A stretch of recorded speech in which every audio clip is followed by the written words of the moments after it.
prima volta che ho fatto Arlecchino è stato nel 1989 ed era anche il mio primo lavoro professionale, nella Pazzia di Isabella, diretto da Carlo Boso. È stata una cosa molto istintiva, poco costruita, non avevo modelli e quindi ho inventato un Arlecchino mio, personale. La cosa geniale di Arlecchino è che è un personaggio non mediato, che è così ingenuo, diretto, ma anche così cattivo, duro, primordiale, istintivo.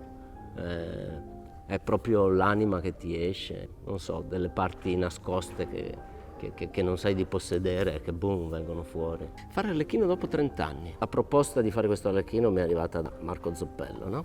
E un attore è ancora più libero se però un regista gli presenta un recinto, gli dà dei paletti e più sono accurati questi paletti, più sono arguti, più sono di sostanza, più facile è per un attore liberare la sua creatività.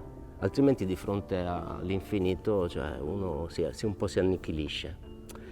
E l'idea di fare un Arlecchino che parte sostanzialmente da me, dalla mia età, non sono più un ragazzino e non voglio neanche fare il ragazzino, sono un padre di famiglia e Arlecchino è un padre, insomma è un personaggio che si sposa con quello che sono io. Abbiamo lavorato su una cosa molto personale e sposare un'idea, farla propria e fare una sintesi è molto bello, soprattutto se hai di fronte a una persona con la quale riesci a dialogare e che ti stimola nella maniera giusta, appropriata.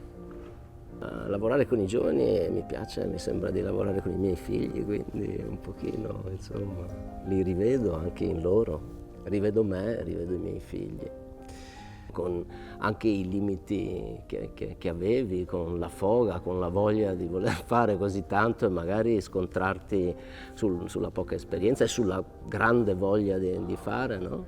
Che però certe volte è anche controproducente.